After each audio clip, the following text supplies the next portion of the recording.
Salifou Tikpi-Tchadam, c'est l'homme politique de l'opposition, leader du Parti national panafricain, PNP, qui avait initié le mouvement du 19 août 2017. Ce jour-là, surpris par des manifestations monstres au pays et dans la diaspora, le régime Gnassingbé fit ce qu'il sait faire de mieux, la répression tous azimuts et aveugle qui continue jusqu'à ce jour. Militants et responsables des partis politiques de l'opposition, surtout ceux du PNP, sont pourchassés jusque dans leur dernier retranchement. Le leader du parti à l'emblème du cheval, Salifou Tikpi-Tchadam, devenu la bête noire du régime qui cherchait à l'abattre, choisit de se faire discret. D'aucuns le croient en Guinée, certains le soupçonnent au Togo, d'autres croient qu'il serait en Europe.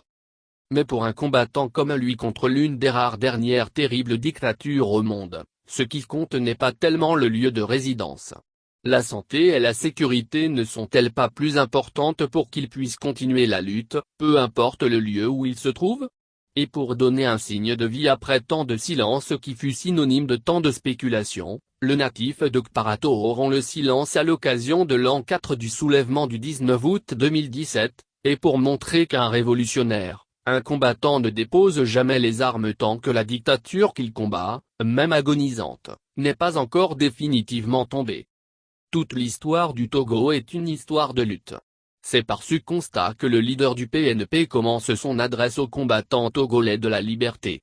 Pour cette lutte qui dure depuis 58 ans, il ne manquera pas de rendre hommage à tous les martyrs connus ou anonymes, tombés d'une manière ou d'une autre.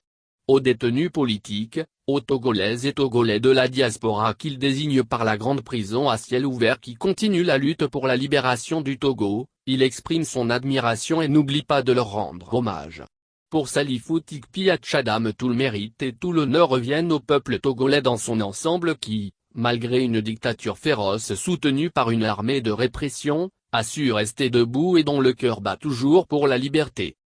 Évoquant le long règne de la dictature Gnassingbé de 1963 à 2021, le chef du Parti rouge n'a pas manqué de mentionner ce qu'il désigne par le triple meurtre dont les terribles conséquences ont toujours un impact négatif sur la vie politique de la nation. Le premier meurtre avait consisté à assassiner Sylvanus Olympio le 13 janvier 1963 et à le remplacer par des dictateurs qui se succèdent au pouvoir sans aucun égard à la légalité et à la légitimité.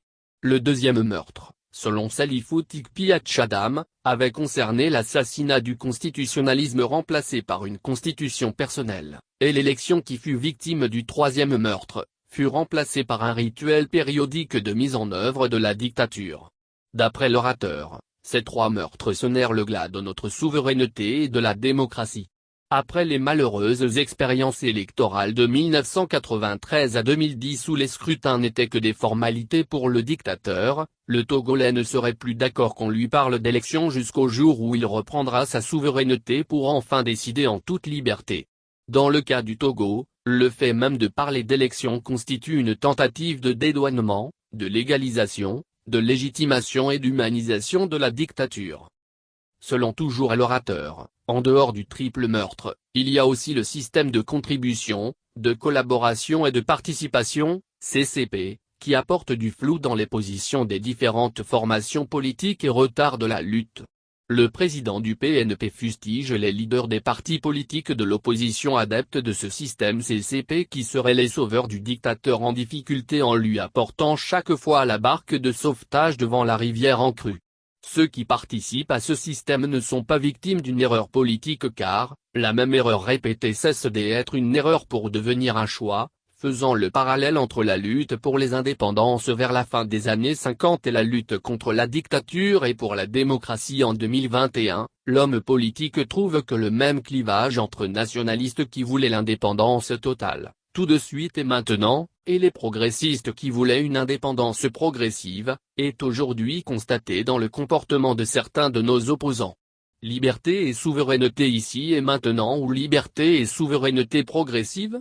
Voilà la question par rapport à laquelle chaque parti politique doit se déterminer et éclairer le peuple qui a assez souffert de positions trop adaptables à la position d'en face pourtant diamétralement opposée.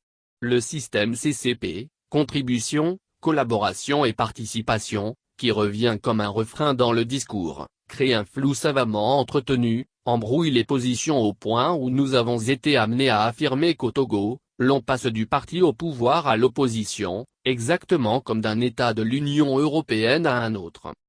Continuant à aborder les gros obstacles qui retardent l'aboutissement de la lutte, Hatchadam pointe du doigt et dénonce la tendance de certains à confondre l'héritage biologique et leur engagement actuel pour la reconquête de la liberté et de la souveraineté. L'état civil ou l'affiliation ne prouve pas le patriotisme. Une génération assise sur le passé glorieux de ses ancêtres paralyse le présent et handicape l'avenir des générations futures. Nous accrocher au mérite des générations passées, c'est démissionner au présent. Point. On ne rentre pas dans l'histoire au dos de ses parents.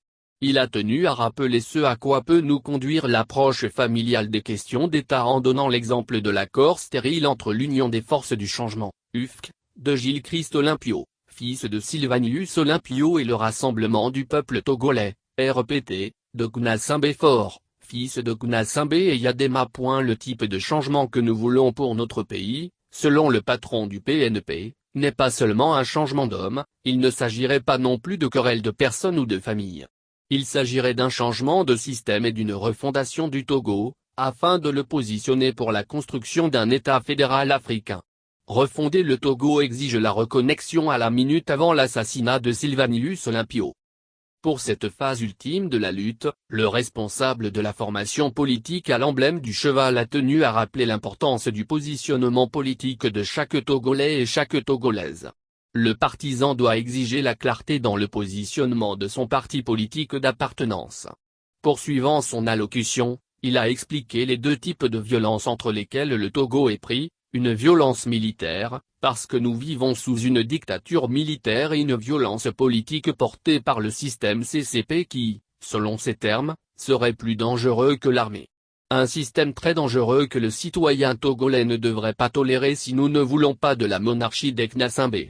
Pour terminer, Salifou Tikpi Hatchadam a de nouveau rendu un hommage mérité au père de l'indépendance Sylvanus Olympio, et rappelé que si ce dernier et tous les autres nationalistes avaient été contributeurs, collabos, ou participationnistes, il n'y aurait jamais eu de 27 avril 1958, ni de 27 avril 1960.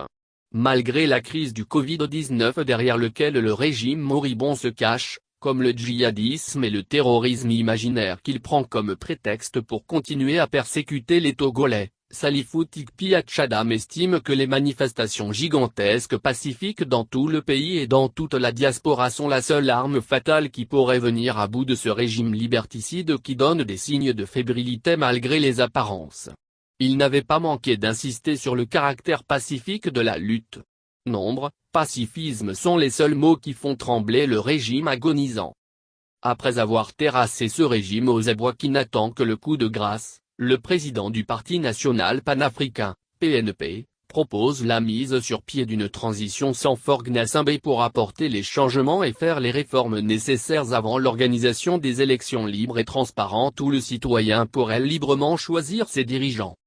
Voilà résumé en quelques lignes, le discours prononcé jeudi 19 août 2021 par Salifou Tikpi Hatchadam à l'occasion du 4e anniversaire du soulèvement populaire du 19 août 2017.